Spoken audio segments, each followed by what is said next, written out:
बोलो श्री प्राणनाथ प्यारे की जय, सतगुरु महाराज की जय। सुंदर साथ जी, जिस लोक में हम बैठे हैं उसको बोलते हैं मृत्यु लोक। और ये जो सामने आपके नक्शा है, ये नक्शा एक ऐसा है जैसे हम भूगोल पढ़ते थे ना, तो हमारे भूगोल के टीचर एक पूरे कागज़ पे पूरे वर्ल्ड को समझा दिया करते थे। तो ऐसे ही श्री प्राणनाथ जी ने इस नक्शे के द्वारा, इस विराट प्रदर्शन के द्वारा हमें ये समझाया है कि पूर्ण ब्रह्म परमात्मा कौन है, कहाँ रहते हैं, वहाँ तक हम कैसे पहुँचें। इस नक्शे के माध्यम से ये बताया कि परमात्मा कौन है। तो जिस लोक में हम बैठे हैं उसका नाम है मृत्यु लोक। तो ये मृत्यु लोक इस नक्शे के अंदर देखो ये दर्शाया गया है, ये वाला। तो इस मृत्यु लोक का कुछ नियम है। यहाँ जन्म है तो मृत्यु अवश्य होगी, दुख है तो सुख भी आएगा, लाभ है तो हानि भी होगी, यश है तो अपयश भी होगा। कुछ लोग आपको अच्छा भी कहें, कुछ लोग बुरा भी कहेंगे। तो ये कुछ चीज़ें इस संसार की, इनका सबको मज़ा चखना पड़ता है। दुख का, सुख का, लाभ का, हानि का, यश का, अपयश का, यानी मोह का, शोक का, सब ये संसार का नियम है, इस सृष्टि का नियम है। तो हमें इनसे घबराना नहीं चाहिए, ये तो सबके साथ है। हम परमात्मा की भक्ति एक निस्वार्थ भाव से करें और इन दुख सुख को चक्र में ना पढ़ करके परमात्मा का भजन करें।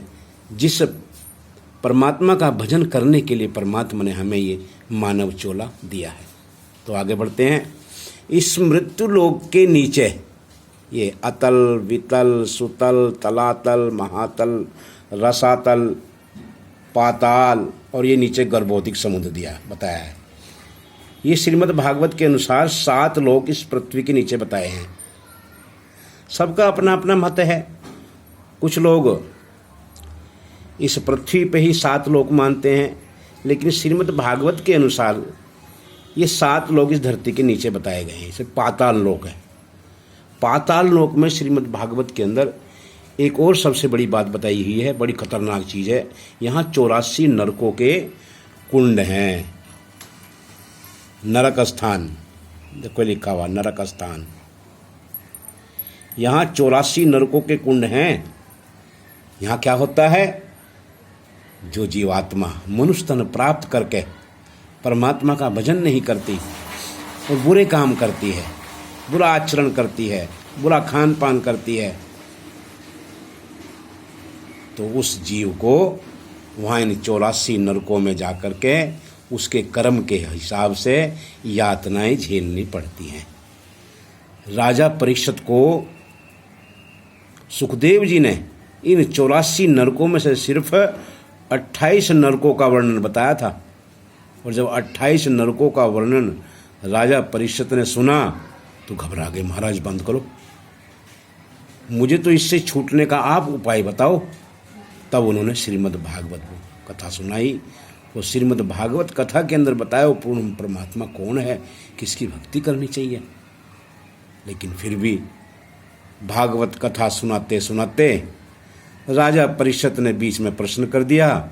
इसलिए भागवत के अंदर भी वो परमात्मा की पूर्ण पहचान नहीं आ सकी। सिर्फ जो राजी महाराज ने 11 वर्ष और 52 दिन लीला करी, उसी के विषय में ही सिर्फ श्रीमद् भागवत की कथा राजा परीक्षित सुन सके। उससे आगे गोलोक से आगे वो परमधाम कैसा है, परमधाम के 25 पक्ष कैसे हैं, परमधाम के अंदर क्या क्या लीलाएं होती हैं, वो नहीं सुन सके। तो जब राजा परीक्षित ने बहुत कुछ कहा कि नहीं, हे ऋषिवर, हे गुरुजी, आप मुझे पूरा ज्ञान सुनाओ, तब उन्होंने कहा नहीं, अब नहीं सुना सकता। तू राजा मैं योगी भया, और कहने वाला उठ के गया। तब ये कथा कब प्राप्त होगी? 28वां कलयुग में। 28वें कलयुग के अंदर एक अनहोनी घटना घटेगी कि वे परब्रह्म परमात्मा और उनकी ब्रह्म आत्माएं इस संसार के अंदर माया का खेल देखने आएंगी और वे आकर को भूल जाएंगी। उन्हीं के वास्ते वो परब्रह्म परमात्मा, वो परम धाम का ज्ञान, वो दिव्य ज्ञान, वो अमर कथा तो शिवजी महाराज ने पार्वती को सुनाई थी, लेकिन पार्वती नहीं सुन सकी। ये है वो अमर कथा जो आप सुन रहे हैं आज।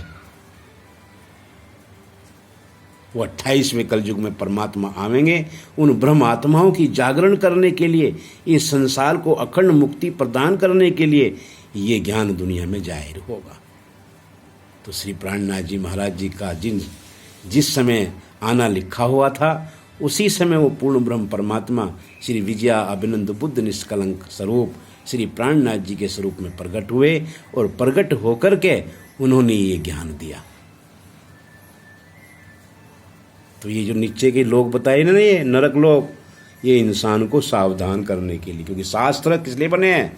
इस इंसान के वास्ते, इस इंसान को सावधान करने के वास्ते कि इंसान समझ परमात्मा ने तुझे यहाँ किस लिए भेजा है, किस लिए ये बुद्धि विवेक दिए हैं, अपना कल्याण करने के लिए। इसलिए सुंदर साथ जी अब आगे बढ़ते हैं। इससे आगे इस मृत्यु लोक से ऊपर भागवत के अंदर भुवर लोक, जहाँ पितरों का निवास है, फिर स्वर्ग लोक जहाँ 33 कोटि देवताओं का वास है। तो ये स्वर्ग लोक कैसा है? जैसे हम मान लिया मसूरी घूमने के लिए गए, और मसूरी घूमते हुए जब तक हमारी जेब में पैसा है तो मसूरी अच्छी लगेगी, और जब पैसा नहीं होगा तो फिर कौन पूछेगा वहाँ। तो ऐसी स्वर्ग लोक है। जो आत्मा अच्छे कर्म करती है उसे स्वर्ग लोक की प्राप्ति होती है, लेकिन जब तक उसका वो अच्छा कर्म होता है तब तक वो आत्मा स्वर्ग में रहती है, फिर बाद में उसको वापस आना पड़ता है। ऐसा है ये स्वर्ग लोक। मतलब कुछ समय तक का सुख मिल गया, हमेशा का सुख नहीं मिला उस आत्मा को, उस जीव को। उसके ऊपर है फिर महर लोक, जहाँ ये धर्मराज रहते हैं। धर्मराज का ही दूसरा नाम यमराज है। यमराज धर्मात्माओं को जब लेने आते हैं तो प्रणाम करते हैं, महाराज चलिए, आपने अपना पूरा जीवन भक्ति भाव अच्छे कर्मों के साथ जिया है, चलो अब तुम्हें इसका फल मिलेगा। और जब किसी पापात्मा को लेने आते हैं तो यमराज का रूप बना करके अरे, और उसको बहुत खरी खोटी सुनाते हैं। अरे परमात्मा ने ये मानव तन तुम्हें दिया और तुमने पूरा जीवन बुराइयों में बिता दिया, पूरे कर्मों में बिता दिया, चलो अब तुझे इसकी सजा मिलेगी। तब पता चलता है कि संत महात्मा हमें समझाया करते थे, लेकिन हमने उनकी बात नहीं मानी। उसके ऊपर फिर ये, और हाँ, महर लोक के अंदर ये जो धर्मराज जी हैं ना, इनके एक मंत्री हैं चित्रगुप्त। इनके पास हर जीव का जन्म से लेके मृत्यु तक का सारा लेखा जोखा रहता है। कोई ये ना कहे कि मैंने तो ये नहीं किया, तो वहाँ वो लेखा जोखा दिखाते हैं, वीडियो बनाते हैं। वीडियो आजकल जमाना है ना, आप दुकान पे जाते हो, दुकान पे लिखता है आप CCTV कैमरे की नज़र में हैं। तो आज हर जीव धर्मराज की CCTV कैमरे की नज़र में है। इसलिए सावधान, हम यहाँ जो भी कर रहे हैं 1-1 मिनट का सब लिखा जा रहा है और सबकी वीडियोग्राफी हो रही है। उससे ऊपर फिर जनलोक, ये ब्रह्मा जी के पुत्रों का लोग, ज्ञानी पुरुषों का लोग, जो लोग इस मृत्यु लोक में आकर के ज्ञान देते हैं हमें, वो यहाँ रहते हैं। फिर उसके ऊपर तप लोग, जो तपस्या लोग कर रहे हैं, जो गुफाओं में बैठे तपस्या कर रहे हैं, जो वो शरीर पूरा करते हैं तो इस तपलोक में आते हैं। ये कब तक रहते हैं? जब तक उनकी तपस्या का भाग रहता है, तपस्या का फल रहता है। जैसे तपस्या का फल प्राप्त होता है फिर वापस 84 लाख जो नहीं माना पड़ता है। जब तपस्वी नीचे आता है तो राजा बनता है, ऐसा शास्त्रों में वर्णन है। उसके ऊपर फिर बैकुंठ लोक, जहाँ ब्रह्मा जी, विष्णु जी और शंकर भगवान जी रहते हैं। लेकिन ये भी अपने अपने लोक में परमात्मा का भजन करते रहते हैं। आपने देखा होगा शिव जी महाराज हमेशा आंख बंद करके ध्यान लगाते हैं। किसका ध्यान लगाते हैं? अगर ये परमात्मा है नहीं, तो ये भी परमात्मा का ध्यान लगाते हैं। उससे आगे फिर ये अष्टावरण, फिर ज्योति स्वरूप, ये ज्योति स्वरूप, ज्योति स्वरूप, जो लोग ज्योति स्वरूप को परमात्मा मानते हैं वो यहाँ तक पहुँचते हैं। उससे आगे फिर गायत्री लोक, जो लोग गायत्री को परमात्मा मानते हैं वो यहाँ तक पहुँचते हैं। फिर इससे आगे ये अष्टावरण, अष्टावरण क्या है? ये जो ना अष्टावरण, पहले बताया अष्टावरण, ये अष्टावरण क्या है? ये एक तरह का क्या है, हिंदुस्तान पाकिस्तान का बॉर्डर समझो आप इसे। बॉर्डर को वही पार कर सकता है जिसके पास पासपोर्ट और वीजा हो। तो यहाँ का पासपोर्ट वीजा क्या है? भक्ति। जिसके पास आगे की भक्ति है वो इनको पार कर देता है, जिसके पास आगे भक्ति नहीं होती यहीं घूमता रहता है अपना बस। उससे आगे फिर ये गायत्री लोक, गायत्री के ऊपर फिर महतत्व का, ये इससे बड़ा बॉर्डर है, इस बॉर्डर को भी कोई पार कर पाता है। उससे आगे फिर ये 7 शून्य, ये तो सबसे बड़ा बॉर्डर है, इसको तो बड़े बड़े ऋषि मुनि ही पार कर पाते हैं। फिर आगे फिर ये महाविष्णु का लोक आ गया, ये महाविष्णु का लोक आ गया, महाविष्णु। और फिर ये जो काली काली लाइन है ना, ये है निराकार का बॉर्डर। ये निराकार, इस निराकार को तो बड़े बड़े ऋषि मुनि संत महात्मा भी पार नहीं कर पाते हैं। क्योंकि आज क्या कहते हैं लोग, परमात्मा है तो भाई, लेकिन निराकार है, निराकार।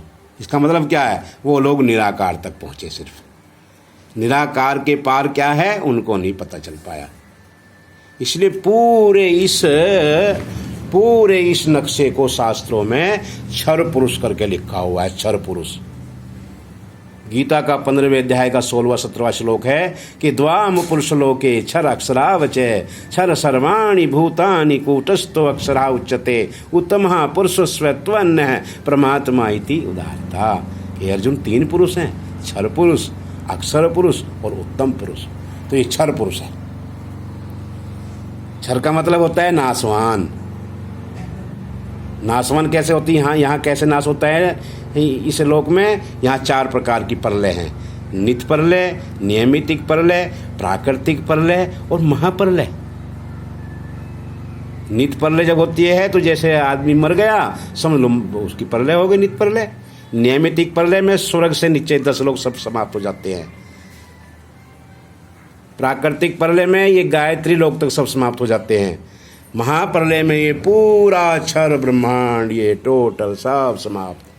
5 तत्व, 3 गुण, 14 लोक, ब्रह्मा विष्णु शिव नारायण पर्यंत, ये सब महाप्रलय में ये लय हो जाते हैं। ये जाते कहाँ है नहीं? ये कहीं से न कहीं तो आए हैं ना। ये भी इससे ऊपर है फिर अक्षर का लोक। ये है अक्षर का लोक,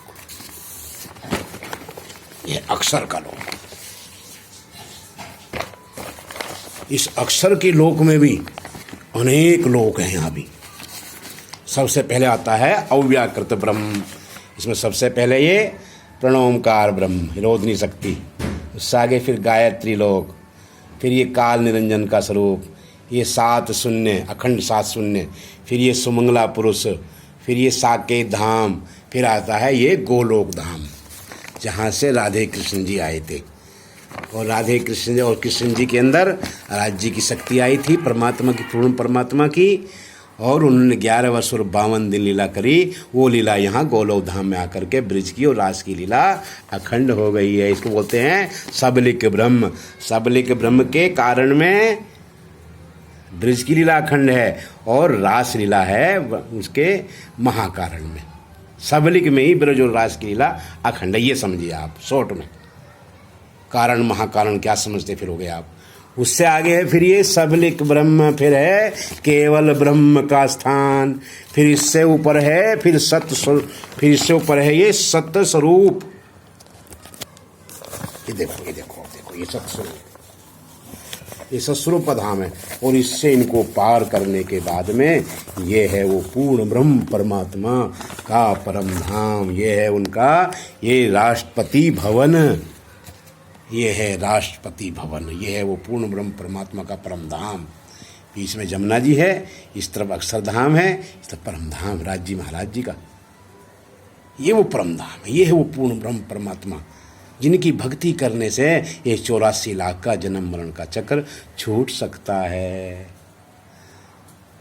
अब आप कहोगे महाराज ये तो बहुत दूर है, हम वहाँ कैसे पहुँचें? बड़े बड़े ऋषि मुनि ज्ञानी ध्यानी तपस्वी करते थक गए लेकिन नहीं मिला, वो हमें कैसे मिल जाएगा? तो प्राणनाथ जी ने बहुत साधारण सरल रास्ता हमें आकर के बता दिया है कि क्षर अक्षर के पार हैं, श्री अक्षरातीत आधार, और बिन संबंध न पाइए, चाहे कोटिन करो आचार। हमें जिसको प्राप्त करना होता है उससे संबंध जोड़ना पड़ता है। देखो संबंध जोड़ने कितना लाभ होता है। हम उदाहरण देते हैं, जब दो बच्चों की शादी होती है तो दो परिवारों का संबंध जुड़ता है नहीं जुड़ता? और जब दो परिवारों का संबंध जुड़ता है तो दोनों परिवारों में कितना प्रेम होता है। अगर एक परिवार को आधी रात को दिक्कत है तो दूसरा परिवार आधी रात को तैयार है। किसके कारण? संबंध के कारण। ये नहीं, जब दो परिवारों का संबंध जुड़ता है तो लड़की वाले के जितने भी रिश्तेदार हैं वे सब लड़के वाले के रिश्तेदार बन जाते हैं, और लड़की वाले के रिश्तेदार वो लड़के वाले के बन गए, और लड़के वाले के रिश्तेदार लड़की वाले के बन गए। और जब दोनों परिवारों का संबंध जुड़ता है तो उनके अंदर विशेष दया, विशेष मेल, विशेष कृपा दोनों में होती है, विशेष सहानुभूति हो जाती है। ऐसे ही जब इस आत्मा का संबंध इन पूर्ण ब्रह्म परमात्मा अक्षरातीत उत्तम पुरुष श्री राज जी महाराज जी के साथ जुड़ता जाता है तो इस आत्मा के ऊपर विशेष दया, विशेष कृपा, विशेष सहानुभूति शुरू हो जाती है। क्योंकि जब संबंध जुड़ जाता है तो परमात्मा की भक्ति से जुड़ जाता है, वो पूर्ण ब्रह्म परमात्मा की भक्ति से जुड़ जाता है। और जब ये जीव पूर्ण ब्रह्म परमात्मा की भक्ति करता है तो उस पूर्ण परमात्मा की भक्ति से इसके ये 84 लाख के जन्म मरण के चक्र छूट जाते हैं और इसको अखंड मुक्ति प्राप्त हो जाती है। समझे? है ना? तो जिसको ये पता चल जाएगा कि मेरी आत्मा का संबंध उस पूर्ण ब्रह्म परमात्मा अक्षरातीत से जुड़ने के बाद मेरे ये 84 लाख के जन्म मरण के चक्कर छूट जाएंगे, तो कौन परमात्मा से संबंध नहीं जोड़ना चाहेगा? सब जोड़ना चाहेंगे ना। आई समझ में बात? तो कौन कौन संबंध जोड़ना चाहते हैं? हाँ, सबको संबंध जोड़ना चाहिए। आइए निजानंद संप्रदाय में आइए, इस ज्ञान को सुनिए और उस पूर्ण ब्रह्म परमात्मा अक्षरातीत से अपना संबंध जोड़िए और अपने जीवन को धन धन करो और अपने इस मानव जीवन के लक्ष्य को प्राप्त करो। आइए हे पुण्य आत्माएं, आइए एक बार इस निजानंद संप्रदाय का ज्ञान सुन करके देखिए और आकर के सुनो, देखो ये पूर्ण ब्रह्म परमात्मा का ज्ञान, खुद वो पूर्ण ब्रह्म परमात्मा जिनको शास्त्रों के अंदर लिखा हुआ था कि वो 28वें कलयुग के अंदर श्री विजया अभिनंद बुद्ध निष्कलंक स्वरूप में प्रकट होंगे, वही पार ब्रह्म परमात्मा इस संसार के अंदर विजया अभिनंद बुद्ध निष्कलंक स्वरूप में प्रकट होकर के इस ज्ञान को आकर के बताया है। इसको सारे शास्त्रों में पहले लिखा हुआ था। गुरु नानक देव जी लिखा था, नेह कलंक होए उतरसी महाबली अवतार, संत रक्षा जुग जुग करे दुष्टा करे संहार, नवा धर्म चलावसी जग में होवन हार, नानक कलयुग तारसी किरंतन नाम आधार। इसी को शिवजी महाराज ने पार्वती को बताया। पार्वती वो 28वें कलयुग के अंदर वो परब्रह्म परमात्मा पद्मावती पुरी में आकर के अपना स्थान बनावेंगे, जहाँ शिवजी महाराज और पार्वती जी ने वहाँ जाकर के नमन किया था और बताया था कि 28वें कलयुग में एक 20वां राजा औरंगजेब होगा। उसी समय वो परब्रह्म परमात्मा की शक्ति इस संसार के अंदर श्री विजया अभिनंद बुद्ध निष्कलंक स्वरूप में प्रकट होगी। भविष्य पुराण के अंदर ये सारी बातें शिवजी महाराज ने पार्वती को लिखी हुई थी। ऐसे कुरान में भी लिखा होता भाइयों, सिर्फ भाषा का अंतर है। धर्म सबका एक है, परमात्मा सबका एक है, सबकी मंजिल भी एक ही है, लेकिन हम भाषा और भेष के चक्कर में पड़ कर के आपस में लड़ते हैं, झगड़ते हैं। इस निजानंद संप्रदाय का ज्ञान सारी दुनिया को एक कर सकता है। अगर आप ये निजानंद संप्रदाय का ज्ञान सुने, एक अद्भुत ज्ञान, एक अद्भुत कथा श्री प्राणनाथ जी महाराज ने आकर ज्ञान बताया है। इसलिए हे साथियों, पहले से लिखा हुआ था कुरान में कि वो अल्लाह ताला इमाम मेहंदी स्वरूप में दुनिया में प्रकट होंगे। हिंदू शास्त्र में जिनको विजयाभिनंद बुद्ध निष्कलंक स्वरूप लिखा हुआ है, उन्हीं को कुरान और हदीसों की भाषा में इमाम मेहदी करके लिखा हुआ है, साहिब करके लिखा हुआ है, परमात्मा करके लिखा हुआ है, अक्षरातीत करके लिखा हुआ है, उत्तम पुरुष करके लिखा हुआ है।